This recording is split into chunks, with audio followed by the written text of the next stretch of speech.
Have you heard about Anchor? Well, it's one of the easiest ways to create a podcast. Not only is it 100% free, but it has a variety of creation tools that allow you to record and edit your podcast right from your phone or a computer. Anchor will distribute your podcast to other sites such as Spotify, Apple Podcast, and many others for you. And Anchor even allows you to make money from your podcast without a required minimum listenership. So whether you've been in the podcasting game for a long time or you're completely new to it, Anchor is so user-friendly that it's basically your one-stop shop for making a podcast. So what are you waiting for? Download the free Anchor app or go to anchor.fm to get started. You're listening to First Fossil.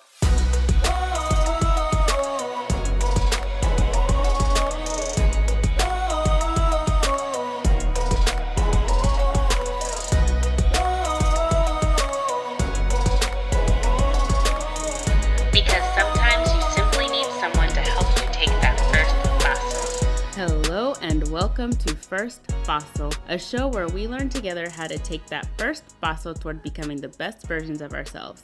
My name is Candace Olushala, and today's special guest is a friend of mine from undergrad. We actually met in gospel choir when she was a freshman and I was a sophomore, and we've been friends ever since, and her story is one that's very relatable, one that I think people can resonate with on a very deep level and really sit in that space of walking in their truth and their desire for freedom from that. So without further ado, please welcome my friend Patricia Isom. How have you been, Patricia? Hi, Candy. First of all, thank you so much for having me on your podcast. Yeah. To be completely honest, 2020 was tough. I have been navigating working remotely as a mental health therapist. And so, that's just been a really challenging time. And so I've been maneuvering my mental health as well as the clients that, I serve. And so I'm going to be honest, it's been really hard, but I've learned a lot about myself, and God has just been my anchor. So I'm really, really blessed, but it's been tough. Yeah. I think that's something that people can really resonate with. It's really been a challenging year, and 2021 didn't necessarily start out on the greatest foot either. So just a lot of stuff we're all trying to process, I think, and on a personal level and on a national level and on a global level. It's just there's a lot of layers to 100%. to the past year and this upcoming year. So hopefully there's a bright light at the end of this long dark tunnel that we're all walking through. Can we just start 2021 like in March? Okay, thanks. Right. Just give us a little extension. We need an extension to really get ourselves situated. But why don't you share a little bit more about yourself? I know you're kind of talking about your profession, but you do other things as well. So kind of talk a little bit about that stuff. Sure. So yes, as I said earlier, I am a mental health therapist. I graduated from Southern 2017 with my master's. Woot, woot. Southern Adventist University. And SAU. My journey after that has been interesting, to say the least. Last year, I got the opportunity to record some original music in a studio. Nice. So that's been a highlight, to say the least. I'm also a nanny on the side. So yeah, those are the things that I enjoy. Spending time with my kitten, Ollie Rose. She's a handful. She might make some appearances today, guys. So if you hear someone singing the song of her people, it's probably Ollie Rose. Yes. I'd like you to post up a pic of Ollie Rose on your website so people can see her. They can see her. We're gonna need to give her glam moment for. She's a queen for the gram. Yeah, she is, and she's super cute. She has been a saving grace, honestly. She and God have pulled me through. Boom. Boom. Bless God for the kittens. So let's jump into this first fossil. It's a lot to unpack, but we'll unpack it together. And Okay. guys, bear with us because it could get emotional. But I think you'll understand why as you hear it, and you'll resonate with it if you've had a friend experience these things or you yourself have experienced it. So why don't you kind of take us to the beginning of that first step? So we were in college. I had just graduated from Southern Adventist University, and you were still there. Mm-hmm. So what was going on then that was life-changing for you? Well, I was in my first year of my master's program, clinical mental health counseling, and it was an exciting time, honestly. I had taken like 9 months off, and I was a live-in nanny. And so coming back to Southern, fully ready to jump in and learn everything I could about my future career. For those of you that are at that point right now, it's exciting. And your voice does matter. Yes. So, yes, you may think that it doesn't, but it super duper does. You kind of feel like you're at the bottom of the food chain again, but that's just a normal feeling. But I would just say put your all into it. So, yes, it was then and there, and I hadn't really dated much before then. A few boyfriends here and there, but nothing serious.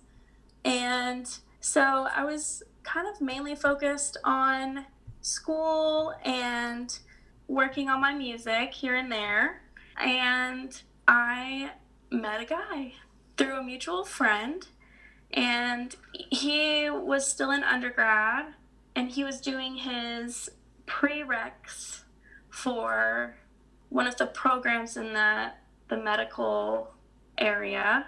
And at that point, I don't think I was really looking for anything, but it just kind of happened. Like I said, we met through a mutual friend.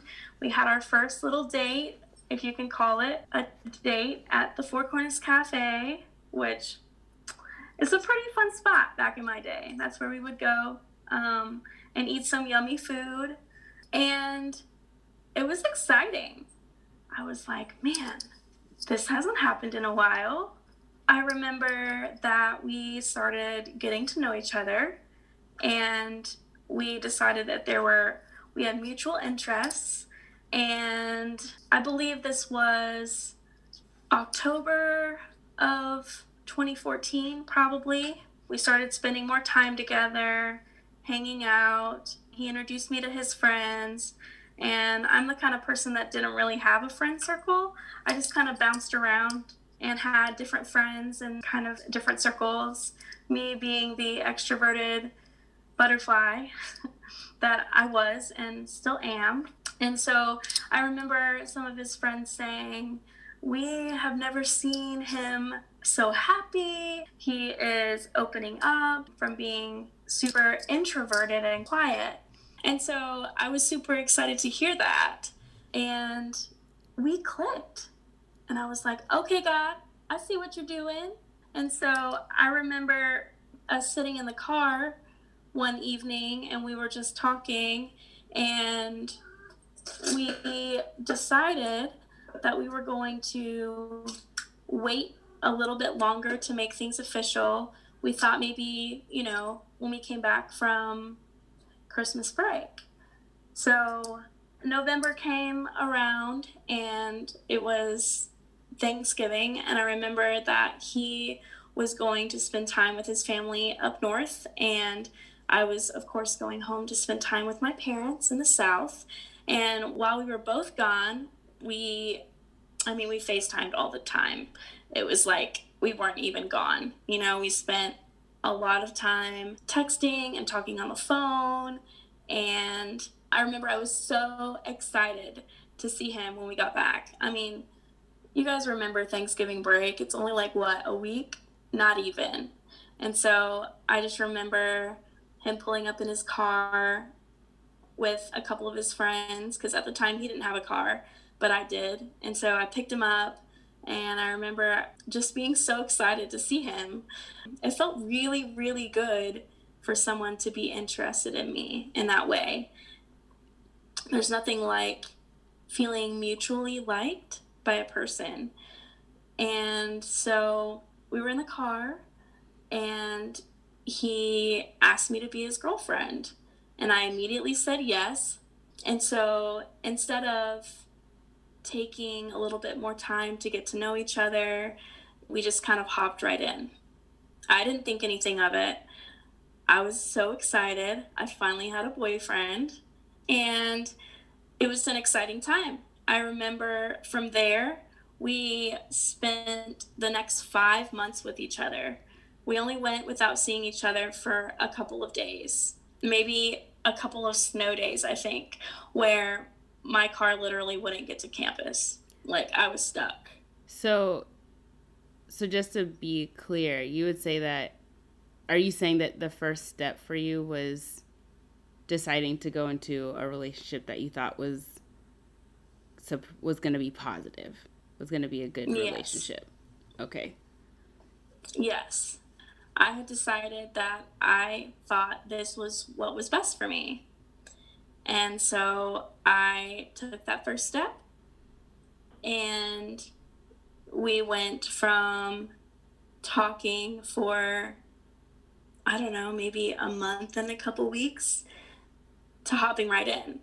So yes, it was that first step, and I just was so excited about it. So yes, 5 months we spent together, and then he left for Michigan because he had to finish the rest of his program at Andrews University. And so I remember I was absolutely heartbroken. I remember that I was like, I have no idea how we're going to do this. I had just spent 5 months with him, seeing each other almost every single day, spending as much time as possible with him, and now he's leaving. And at that point, I already felt really, really attached. Of course, we had spent all of our time together when we weren't studying. And so it was at that point that I decided that I might want to start therapy, because I started feeling really, really anxious about him leaving. And so at that point, I started therapy, and I'm so thankful for my therapist. She's the same one I'm seeing now. And so long distance was tough, okay?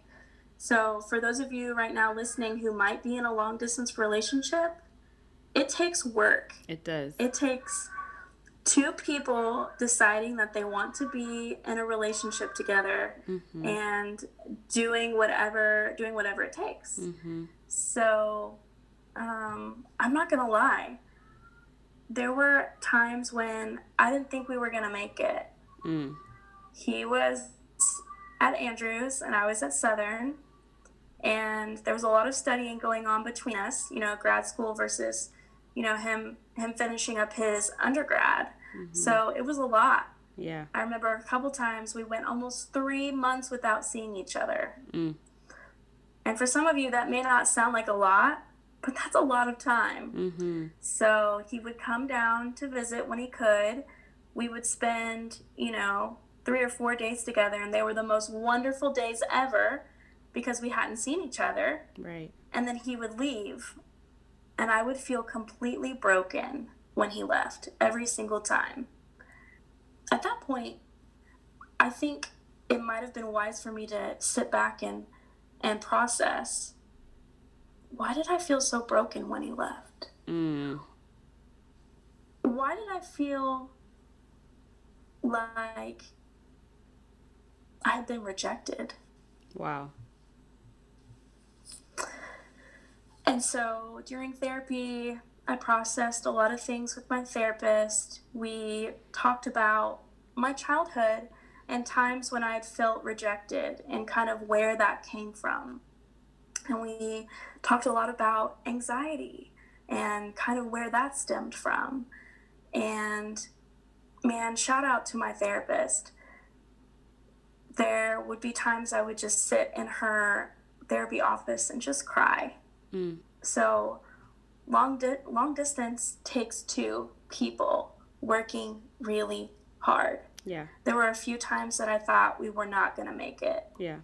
I got into a car accident, and that was life altering. And I hoped to someday share that experience on a greater level.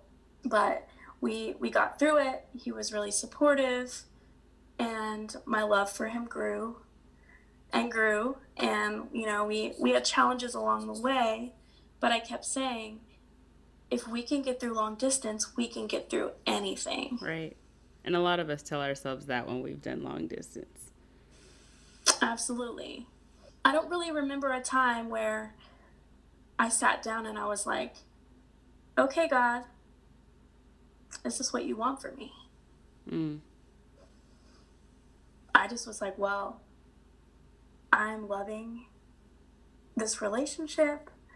I'm loving having a boyfriend. Things were super great when he came to visit. Even though it was tough, I was like, we're a power couple. We're strong. We can get through anything. That's just what I kept repeating over and over again. Little arguments here and there turned into really tough conversations. And we talked about breaking up. And every time we talked about that, I just didn't think that that was what was best for us.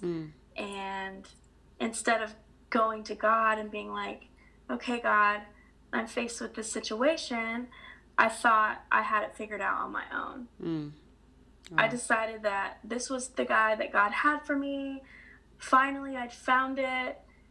Finally, I'd found my, you know, my Prince Charming. He wasn't perfect, but, you know, he had some really super redeeming qualities.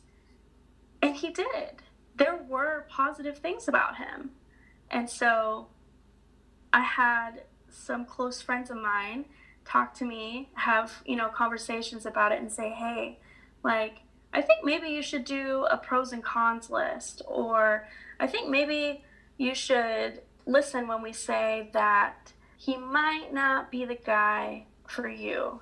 And I was like, okay, whatever, like, I'm really happy. I only tell you guys when I struggle. We always come back together and work things out, and we've been together now like 2.5 years. I'm about to graduate, and once I graduate, I'm actually going to move to Florida, because at that point he graduated from Andrews and moved to Florida for clinicals. So I told them that they were interfering in my life and that I appreciated their concern, but this was the man that God had for me, and nothing was going to change that. And I kind of pushed them out. And I kind of wonder what God was thinking at this point. Like, hello, I'm sending you people that care about you to let you know that you're taking more pasos than you should be right now. Yeah. Bring it back, my child. Hold on. Reel that in. Wait a second. Yes. Yeah. So fast forward, I graduated with my master's May 17th of 2020, and by June 13th, 2020. Mercy Lord. I graduated with my master's in May 17th, May 17th, something like that, 2017. There we go. 2020, I just can't get it out of my head. Y'all, rough. Rough. My Lord. And so by June 13th, 2017, I had moved my entire life to Florida. We had talked about getting an apartment together, and we had talked about eventually settling down and starting a family. By this time, I have a question before you continue. sure. How, because I remember talking with you about this move, and I was like, I don't know. But what for you felt like this was the right paso to take in your relationship with him? Like, what about the relationship drove you to say, hey, I think this is a good decision to move to Florida together? Well, we had been together 3 years when I was like, I'm tired of long distance. And he was also tired of long distance. But I made it very clear to him that I was done with long distance. And we had talked about him moving back here, but he had some reasons as to why he didn't want to live in the South. He was happy in Florida, and he basically said, I told you from the beginning that, I really don't want to live in the South, and I don't want to raise children in the South. I'd rather be in the North, just really anywhere but the South. And so I said, well, if you are not going to move or down here, I'm tired of long distance, so I'll just sacrifice and make the move. Wow. Okay. So without consulting God on this decision, I decided to leave. I had two very sad and worried parents, but I told them that I was an adult and I could make my own decision. So I made a really big girl decision and I moved my life. And let me tell you, it wasn't all rainbows and butterflies. It was hard. Wow. Took me a while to find a job. So he was supporting me financially. Wow. Quite a bit. Wow. And I only lived 15 minutes away from him with a friend of his. And at first, yes, it was super, super exciting. I thought, well, again, we made it through 2.5 years of long distance. So now we were only 15 minutes down the road. Now we could spend all the time in the world together. That's what I thought was going to be my reality, but it wasn't. Things between us actually started to decline really quickly. In my head, I had pictured the different ways that he might propose. I thought maybe he might make me hike up a really tall mountain and surprise me with a picnic and a ring. I thought maybe he might take me to Disney since I was in Florida and surprise me there and, propose. I thought maybe he might take me home to the North to visit with his parents again and then pop the question there. So I was consumed with thinking that he had already had this planned out. Why would I up and move my life for him if he hadn't prepared to marry me? Wait. So I had that in my mind. Wait, so you didn't have this conversation about marriage before you moved? You just made an assumption that that's what made the most logical sense in him saying that it was cool to move down to Florida to live close to each other? Well, no. We had conversations about it before. Okay. It was like 2 years into the relationship. He had said that he wanted to marry me and that he wanted to have children with me and he wanted to start a family with me. So we had that discussion, but there was no ring on my finger when I moved. Gotcha. I just kind of assumed that would happen. Gotcha. Okay. That makes sense. I was really super homesick. I did have friends in Florida that I had known, from Southern, and that was comforting, but I had a whole support system in Tennessee that I just left behind. And many of those supports had tried to get me to realize that I was taking another big paso a big, big paso, like a life-changing paso, without weighing the pros and cons completely. I wanted so badly to start a family that I just decided that I was going to do whatever it took. And if that meant moving my life to Florida, well, so be it. Because I was in charge of my life. And that was the decision that I was going to make. 20 out of 10, do not recommend. Not recommended, folks. Not recommended. Nope. Not unless you consult with God and he tells you clearly that that's the paso he wants you to make. In my mind, I was like, oh yeah, you know, God gave me him and he's going to be my future husband. And we stayed together, so obviously God must want us just to continue, you know? And so I continued to make excuses for him to the point where I blocked everybody out and would actually get really, really annoyed if someone told me, well, I would have broken up with him a long time ago. I can't believe you put up with all of his BS. Like, I can't see how you do that. Like, he doesn't seem really good for you. You don't really seem happy. Well, all the things that they were saying were true, but I didn't want to hear it.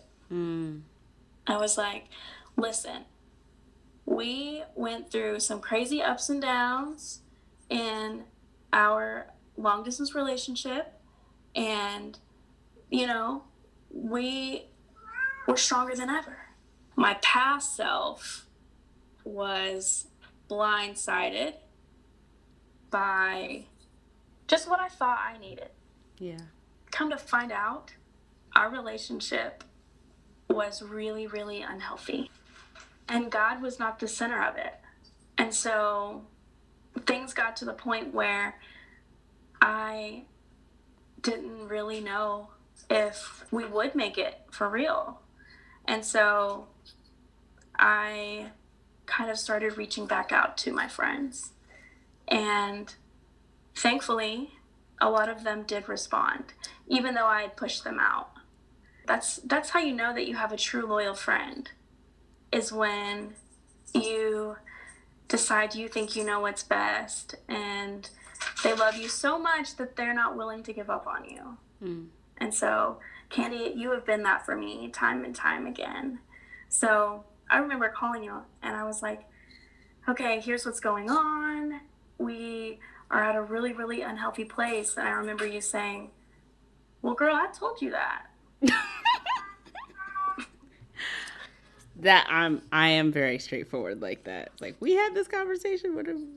Okay. Years ago. Yeah, literally. Yeah, so, I was like, you must have seen things that I didn't see, or I did see and just didn't want to admit that I saw some like that. And so I started praying and I was like, okay, I have kind of hit the bottom and I thought I knew what was best for me for so long.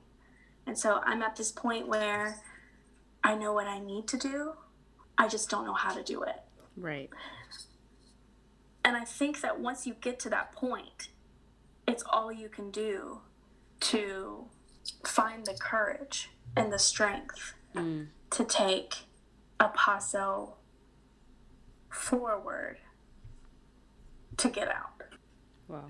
So for weeks and weeks and weeks, I knew what I had to do, but I didn't want to do it.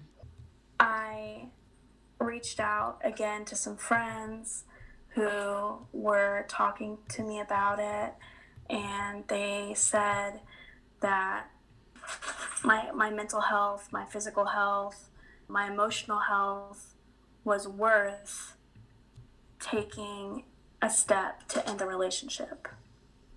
Yep. I didn't want to hear it, but I knew that they were right. I knew that I wasn't going to get the fairy tale ending that I thought I was going to get. I realized I had put so much of myself into the relationship to the point where I had lost myself. Mercy. I was depressed. Mm-hmm. I was anxious. Yeah. I wasn't happy, and I was tired of pretending like I was. We had come up on almost 4 years together, and he had still never proposed. My Lord. He took me ring shopping because I begged him to. Wow. Wow. My fairy tale ending was just something that I had made up in my head. Wow. So, and at this point, like, we couldn't even talk without getting into an argument about something. We were both extremely defensive, and, you know, he had just kind of shut down towards me, which was really, really hard. And so we weren't able to communicate at all in a healthy way. Mm. And so I remember that he went on a trip to visit his parents, and he had not invited me to go. And so that whole entire week that he was gone, I didn't have any anxiety. Wow. My anxiety left. Wow. And I heard God speaking loud and clear, like, this is not the life that I want for you, my daughter. Wow. And I'm going to give you the strength that it takes to come back to me, the one who loved you first. Mm-hmm. And so he came back from that trip, and I had already decided what I was going to do.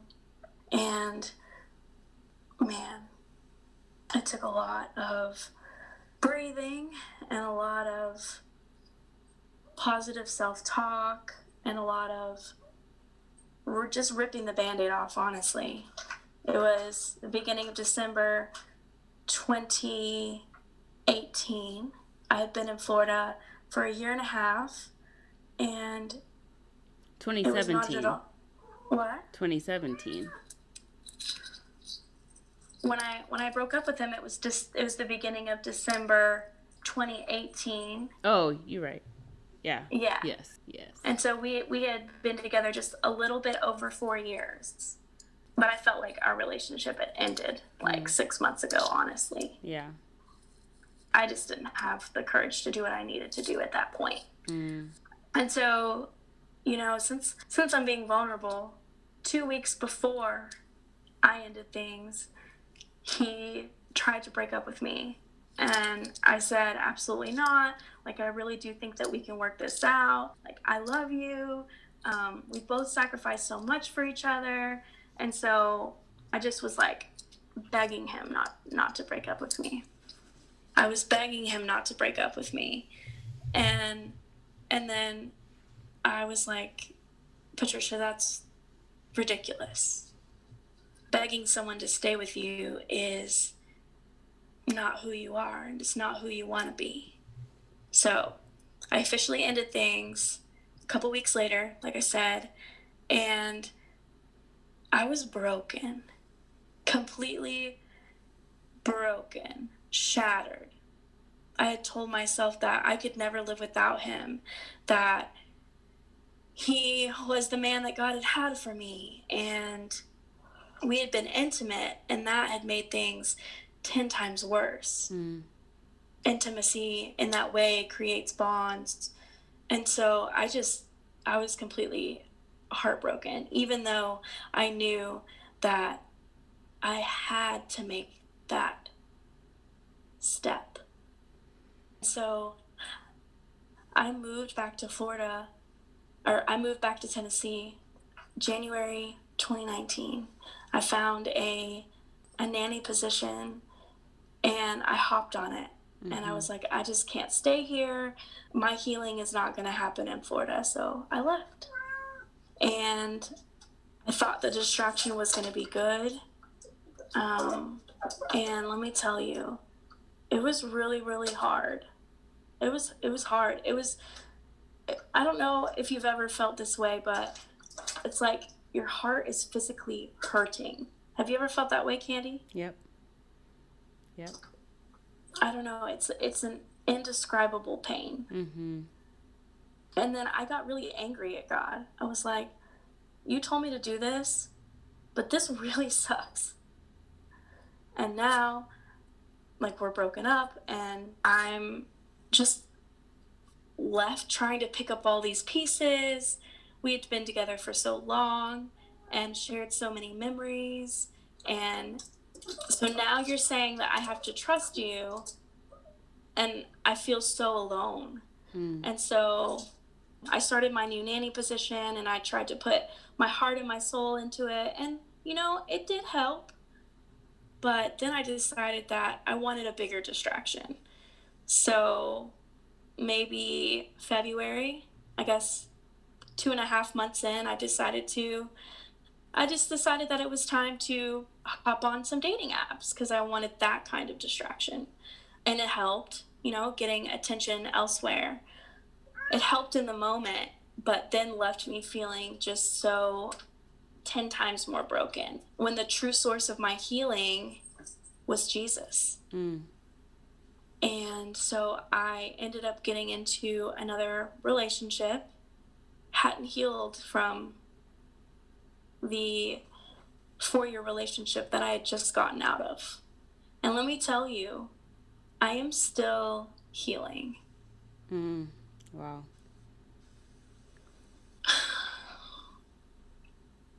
It was really, really hard because I loved him, you know, and he loved me too. But I could have avoided all of this heartbreak if I had been plugged into the one who gives me unconditional love. But hindsight is 2020.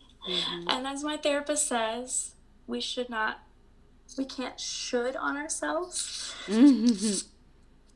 So it happened the way it happened. And I'm in a much better place now.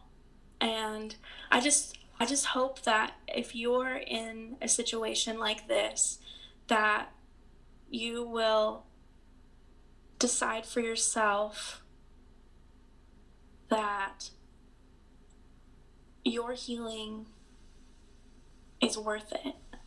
And as soon as you see a red flag, decide that it's not worth it.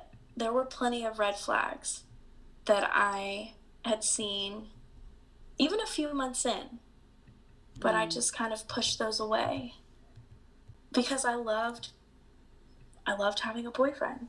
I loved having someone to do something with all the time, to go places with. I loved the attention. I loved everything that goes along with a relationship, but it was not God-centered. And it wasn't the kind of attention that led me to Christ. And I don't regret it. But I now see where I can improve. And I now see what my weaknesses are. Yeah. That's a lot. Yeah. You know, it says, the quote says that, you know, it takes two to tango, which is true, you know. I know that I want to be the center of God's attention first. Because that makes all the difference. Yeah. Healing is not linear. It looks different for different people. And I'm still on that healing journey. And the devil knows exactly what my weaknesses are, and he likes to prey on those. But God is good, and no matter how far I run, he is always there to welcome me back.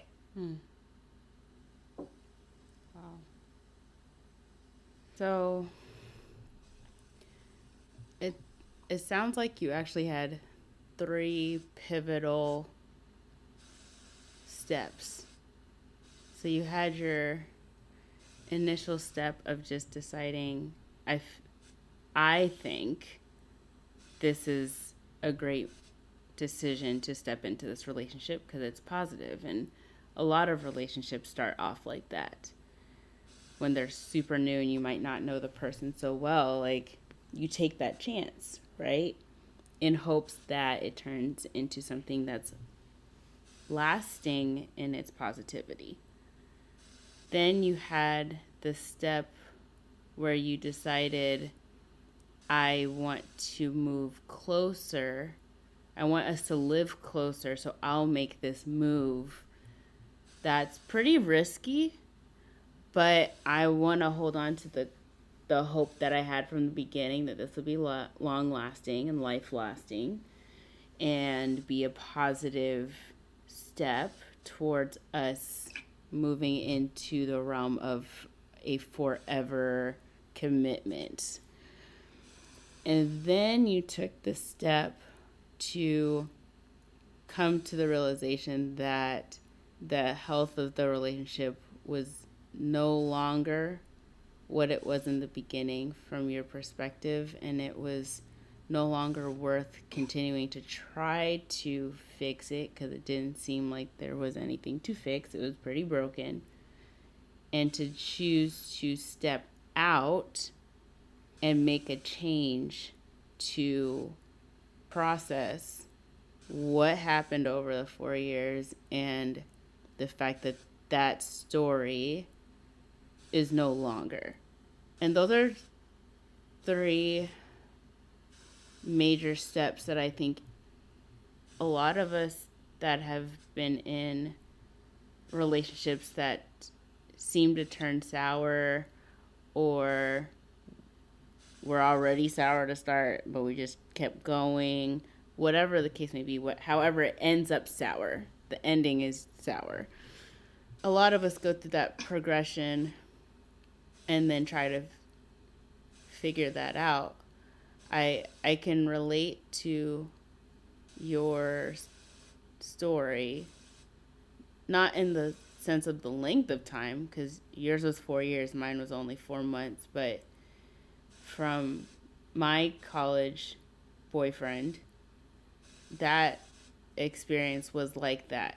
What I could look back on was I could see how the anxiety and the fear of no one wanting to marry me, or no one wanting to love me because I looked a certain way, or I wasn't smart enough to have a smart guy in my life, or I wasn't beautiful enough to have an attractive guy in my life. I didn't see myself as worthy of much. And so I think I emitted that type of energy out into the world, and that brought me to honestly desperately receive pretty much anyone who gave me attention at that point, in the context of wanting to choose me, deem me worthy of being called a girlfriend, as if that's some high calling in the world, which, ladies, it's not. And gentlemen, being a boyfriend is not a high calling. It's just a title. But we somehow 100%. Glamorize it. We glamorize that feeling of I've been chosen. And what's interesting, just listening to your story and comparing it to what I would say that was my worst relationship ever. In that relationship, even though for some reason, and I don't know why this is, but even though I didn't feel worthy of certain things, I somehow, in the context of that relationship, and really most of my relationships that I've been in, I tend to think about, and I did think about at the time, what would my dad do with my mom in this context? How would he say this to her? How would he treat her in this situation? How would my brothers speak to me in this situation, or speak to their girlfriend in this situation? And I would compare what I saw good men, good guys doing with their significant others, or even with like their sisters or close female friends that they had, just trying to compare my relationship with what I was experiencing in my own. So when things were getting sour, even though I felt controlled and manipulated, and I 100% was, I was still asking those questions anyway of myself and of people that I trusted to ask those questions of. And then I too hit that moment where I was like, I need to talk to the Lord about this, because I know everyone that listens to the podcast is not a Christian, so I'm not necessarily saying you have to go do something like this. It's just something that it's not. I don't want to say that it works for me, because I hate that phrasing of it, because for me it's more relational, and how it's like going to my best friend and being like, I need to talk to my best friend about this. That's what I mean when I say I needed to talk to God about it. But that's my personal experience. So I had that moment where I felt like me and Jesus need to have a conversation, because I don't know what to do, and I actually don't know what to do in the safest way possible, because I was in the type of relationship that was spiritually abusive, which is a whole other topic. Spiritually abusive, emotionally abusive, all of those things, and I needed to process, how do I get out of this without 100% transparency ending up in the ditches of southern Tennessee? Like, I literally felt like someone could throw me in a ditch. That's how scared I was to try to figure out how to get out safely. So I prayed a lot about that, and was like, I know this is over, Lord, because I can't go any further than this. But I want to make sure that when I walk out with my life intact. Mercy. So how do I do that? Because I actually fear for my life. And it took a lot of prayer. And God ordered my steps, man. He laid out the whole blueprint on, like, you need to talk to this person. You need to reach out to this person. This person's going to see it. This person's not, have these conversations. And finally, I didn't even have to do the breakup. He did the breakup. And I ran to my room praising the Lord. I was like, you can tell me anything about myself at this point. You can tell me I'm the worst person on the planet. You can tell me that no man will ever want me. You can tell me that I will, never be beautiful if I do X, Y, Z. You could tell me I look like a tree monster. You can tell me anything you want today. I'm just glad that we're not together today. Like, I was praying for the safest way out, and the Lord was like, the safest way out is for him to do it. So and even like you, a couple weeks prior, we had that threatening, like, I'm going to break up with you kind of conversation. I was like, no, like, wait. And then we can work this out. We can figure this out. Right. Yeah. And, he threw the whole, like, do you know how many women are talking to me and trying to talk to me, but I'm trying to, not. Oh, no. I'm trying to prove to them that I'm committed to you, but we could break up, and like, I have options, and I was like, hey, whoa, we could hold up, wait a second, let's regroup here. And then weeks later I was like, you know what, actually, let the man do what he's doing. I think he was on a roll there. Yeah, let's go, let's revisit that conversation. So but even so, like you said, it was like you heard God be like, daughter, I call you out of this, let me help you get out. And you still leave totally shattered, right? Completely. Totally shattered. And I remember going to my mom after that breakup, because I was actually about to go to Ecuador to be a missionary for a year. And I went to my mom, and I sat down with her at our kitchen dining table. And I looked at her in the eyes, and I said, Mom, I feel like a walking corpse. my soul has left me. I feel totally and completely dead inside. The amount of void that I was experiencing, it's hard to describe in words. You cannot put it into words unless you've been in that space. And my mom looked me right back in the eyes and said, do not allow what one man did to you block you from the one man who loves you bringing a man that he has chosen for you. Don't do that. Man, I love Mama. I love Mama Alushala. We love her. Shout out to you, Mom. You are the real OG. You throw really it down. is. She's the best. So I was so glad that I had that experience in Ecuador to really heal, and it was like, God, don't bring me, I don't want any guys in my life. And then the Lord provided me like 150 to 200 male students to surround my life while I was in Ecuador and basically restore my faith in men. But it's a journey. Like, I'll in a bit share like what my advice would be for people that have gone through those really life-altering, soul-sucking relationships like we have. But what would be like, obviously it was like, first step seemed great, last step was a good step for you but felt horrible, and you're still in the process of going through that. So what would your advice be for people either entering relationships, whether they're Christian or not, or people in that interim period where they sense that something is probably going to give and they don't know which step to go into, or people that are in that space where they're like, I have gotten out and I need healing? What would you say to those three individuals?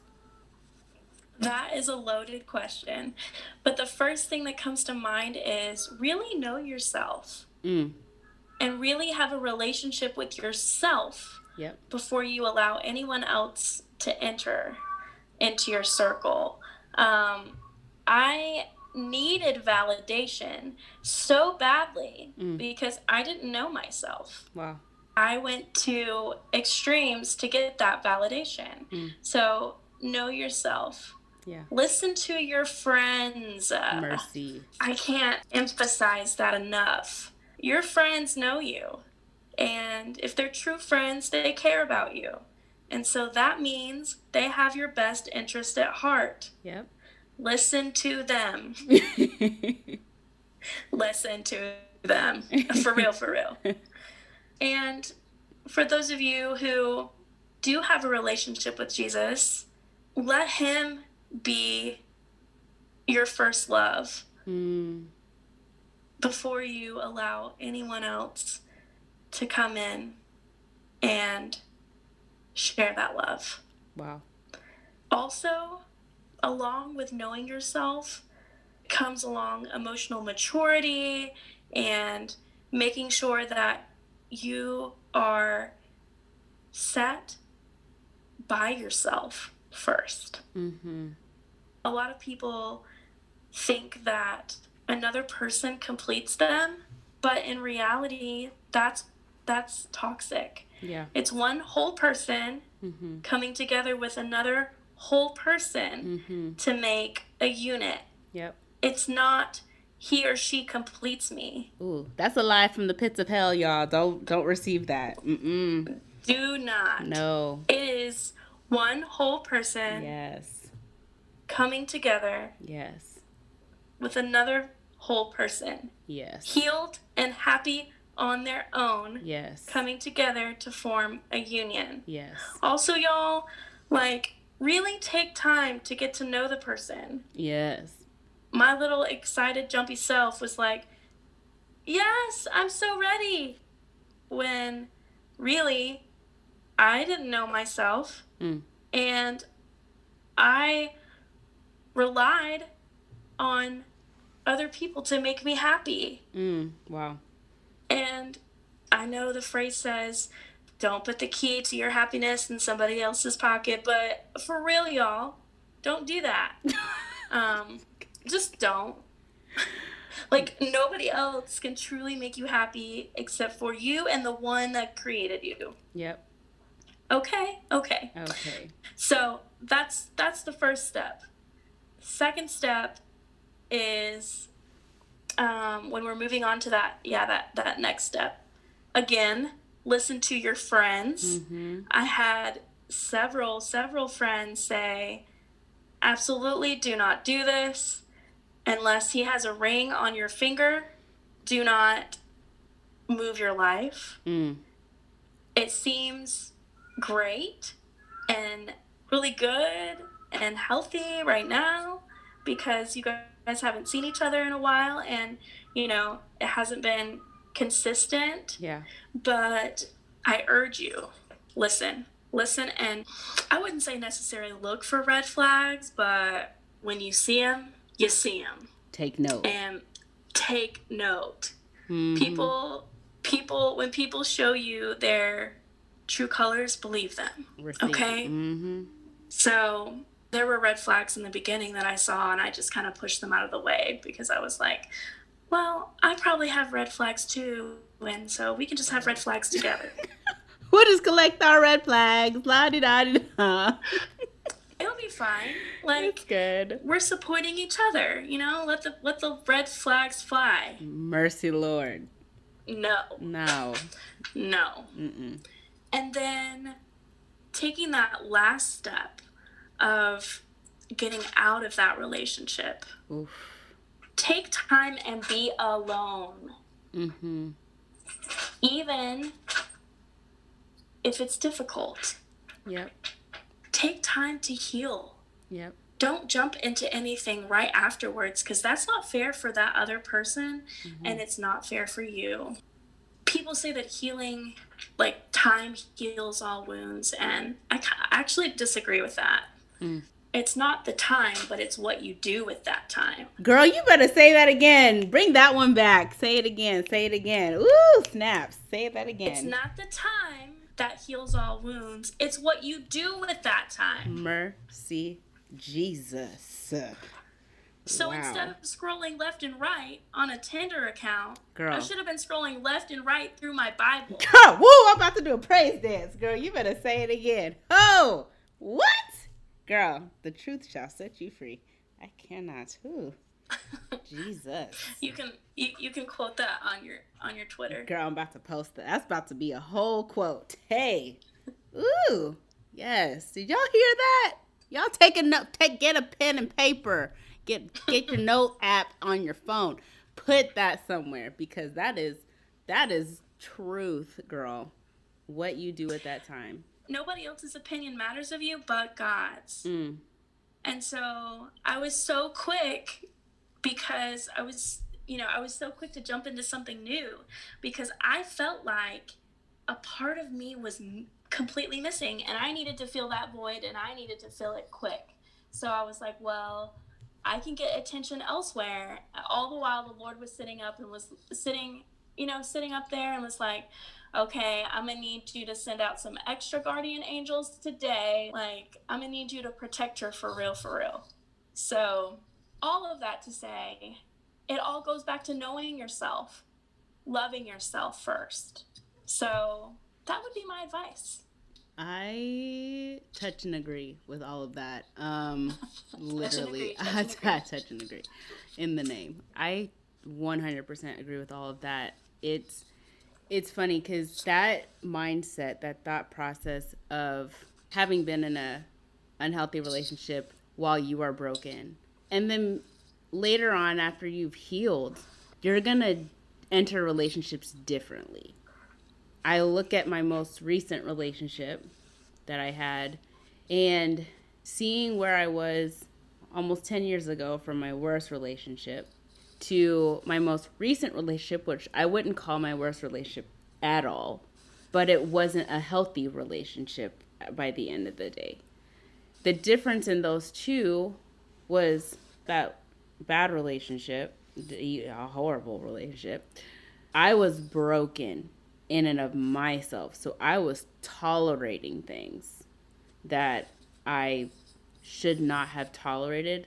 But it's like couldn't figure out where my strength was to get out and find that no inside of me. I spent years trying to heal some way, shape, or form. Tried to date again in the middle, and it was better. And I had a little bit more voice in me to say, hey, I'm recognizing a little bit more of my worth. And I'm looking at the whole package of this relationship. And I don't think the whole package is worth who I'm starting to realize that I am. So Wow. that one ended. But the last one, when I was fully healed, fully walking in my freedom, and receiving all of who I am, though I went in believing that this was something God called me to, I was no longer affected by the other person. I was on the train of, well, what does Jesus say? I need to talk to my closest friends. Let me get some counsel. Let me seek my mentors. Let me talk to my pastors. Let me have my pastors vet the guy. Let me have my brothers vet the... Like, I went through all of the channels I could think of and stayed on my knees in prayer and said, Lord, if you say jump ship, I'm jumping with you. Where are we going? Where are we swimming to? Where's the shore? Let's go. If you tell me to stay, I am faithful to you. You guide me. And when I saw red flags, I was not ignoring them that time. I was taking those flags and taking them to my mentors and being like, look, I recognize the red flag. I also don't feel like I've had confirmation to leave this relationship. So help me navigate until I'm either told otherwise or something changes. Like, I want guidance. And I stayed on that train. And let me tell you, leaving that type of relationship, when you are fully you and you're a whole person, versus leaving a relationship where you entered in pieces, it's a whole other, it's a whole different type of breakup, because you walk away, you're like, I still know who I am. I still know who God is in my life. I still know my purpose. And yeah, that was painful because you poured yourself into it, but it doesn't break you. That's the difference. And so you walk out and the healing time doesn't take as long because you were already whole to begin with. So you can't really... People can't really take that from you when you have that wholeness. You know your wholeness truly and honestly when you realize no one can take it from you, even if they hurt you. It's somehow you don't feel like you're crumbs on the floor. So the time that you have to actually heal and pour into who you are and meet yourself, date yourself. Like, love you just as much as you like meeting friends and people. Enjoy meeting you and finding out what makes you tick and finding out what you enjoy and what gives you purpose and peace. Hey, like, that's fun too. And once you realize that and you kind of enjoy yourself like you would enjoy a friend, then you don't mind sharing that space with someone else who also realizes that about themselves, because that's healthy, right? I do want to mention before we go that you had said in your testimony that you noticed that when he was gone, you had peace. Girl. For the first time in months. Girl. I had so much peace, and I was like, wait a minute. Oh, girl. Sorry, wait a second. Wait a second. You mean he hasn't texted me all day and I'm okay with that? You mean I haven't gotten a phone call from him in 3 days and 3 days have passed and I haven't had a phone call? You mean I'm falling asleep at night and not waking up randomly missing him? You mean I'm not attached to my phone waiting for him to text me back? What? Girl. Okay, God. Now I'm listening. Yes. You have gotten my attention. Yes. There's a pastor on YouTube, guys. You need to follow this man.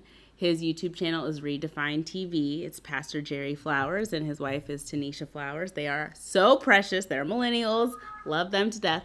Pastor Jerry Flowers said in one of his sermons, in one of his videos, that you know you're in the wrong relationship when they leave and peace comes back. And when they come back, peace leaves. That shouldn't happen in a healthy relationship. That should be a tall classic sign to you. And let me tell you, that is such a beautiful indicator because your spirit knows. Don't sleep on your spirit. Like, your spirit knows when something's wrong. And tell him, Candy. Girl, for real. Because let me tell you, when I think about how much peace I had when I broke up with my college boyfriend, or like when I was not with him, those moments when we would be hanging out before it was check-in in the dorm, and the amount of excitement I would have to check into the dorm because I was no longer with him, that was a tall, clear sign for me that I needed to get out. That the closer I got to him in proximity, the worse I actually felt. And the further away I felt like I was liberated. Now, that was in brokenness. In my whole self, in my most recent relationship, when I recognized that, every time I recognized that, I would always say, I need you to go. I actually need you to go. I actually don't want you near me. I actually can't have you near me because I'm finding peace when you're not here. And that, to me, I already know is a problem. And so I need to talk to the Lord about that. And when the Lord and I have a conversation, I'll let you know what happens. And I'm going to stay on the Lord's train. No matter what you say, no matter how many times you come back and beg me, plead with me, let's talk about this. Like, you can't change my mind because I'm walking with the Lord in this one. And so whatever he says and whatever he has shown me is it for me because I'm whole in him. So, y'all, for real, when your spirit tells you, I don't care if you're religious or not, your spirit, there is something that is put into people to know, to recognize when they all of a sudden feel better because someone is no longer in their presence. And that when they come back, all of the anxiety and all the fear and all the pain comes with them. Run, bro, run, sister girl, run. All of y'all need to go if that's what you're feeling. And it truly is better. And if you're in that space where you haven't separated that yet, where, like, remember at the beginning for you had more anxiety because he wasn't there. That's actually also a flag. You shouldn't feel a sense of anxiety. You can have, when you're healed and whole, you can have a sense of missing, a sense of desire to be with, but it shouldn't throw you into a panic or into an anxiety about it. That piece that should be a red flag to you. So I would assess those things, if peace comes when they're gone, or if you have a sense of anxiety and panic when they're gone, that should be an indicator that something's off. And it's either off in the relationship or off with you or off with that person, but something is off and it needs to be addressed. And it's probably easiest to reflect on self to make sure that something in you is on point or not on point and needs to be addressed. And then it's also healthy to look into that person and into the context of the relationship. Yeah, there's a lot of layers to entering into a space with someone else in that capacity and figuring out what's best depending on where you are in life and your journey to being a whole person and knowing your purpose and walking in that and walking in freedom. So I just want to thank you for being very vulnerable about your experience, and I'm glad that you don't necessarily regret it because you're choosing to look back on the lessons that it allowed you to see about yourself. And I can resonate with that too from my experiences, that as much as maybe you didn't want to experience the pain that came with those things, you did at least grow in knowledge about self and what you desire in life. So that's positive, even if the experience wasn't fully positive in and of itself to learn those lessons. But experience tends to be more impactful than just reading about it. So no, you're right. You're absolutely right. Yeah.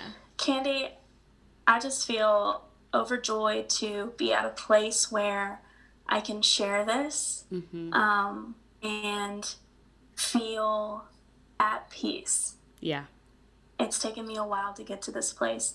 And full disclosure, I'm not completely whole yet. I'm not completely filled. And so I am at a place where I'm struggling, but freedom in Christ is my goal. Amen. I received that. There have been several people, including yourself, that have come to me and shared their stories about how they are now free in Christ. And I want that for me too. And so I just want to invite you to keep coming on this healing journey with me. And I hope to come on here again, let's say in 6 months to a year, and share about all the healing experiences, both the difficult ones, because with every healing journey, there's difficult hoops to jump through, but the reward is so sweet. Yes. And so I'm just super, super ready to step both of my feet in and get to know Jesus on a more personal level, and in turn be able to fill that void in my heart with someone who will never leave me feeling rejected. And I just hope that this can be encouraging to anybody out there, whether Christian or not, who is struggling in any of the steps in a relationship. You're not alone. And I want you to know that Candy is actually going to post up my email address and all of my social medias. And so if you resonated with anything that I talked about, I just encourage you to reach out. Yes. Because healing is worth it. Healing is messy and painful at times, but taking that first step to healing is worth it, and it's life-changing. Yes. Girl, thank you so much for taking the time to talk with me and to share your story with my listeners. And again, guys, I'll make sure to post her social media and her contact information on my website, www.firstpaso.com, under the episodes tab. And feel free to reach out to her if you have questions. You can reach out to me if you have questions, and we're willing to talk about those things with you guys and just let you know that you are truly not alone in figuring these things out, and that there are girls on the south side of America here to help you guys out on that journey to your healing and your walking in your truth and in your freedom. And so thank you guys so much for listening to today's episode and kind of sitting in that space with us. If there are any topics in the future that you want addressed on this podcast, please shoot me a DM, post them on Facebook, Twitter, or Instagram at First Paso. And please share your experiences with us on any of our social media that talks about this episode. You'll find it on my website soon, and on Instagram and Facebook, things like that. So look out for those. And I want to hear from you guys. I love hearing you guys reflect on the episodes with me as I'm learning too. And I take a lot from these conversations with people as well. So it's nice to go on this journey with you guys. So please take care. If you need something, let us know. And please stay safe. Please continue to wash your hands and wear your mask and social distance. Wear your mask. Okay, please. So you can social distance, but don't disconnect. Okay. And love you guys so much. Trisha, love you too, girl. We'll talk soon. And love you, Candy. Thank you. This was awesome. All right, girl. You take care. Have a great Sunday, girl.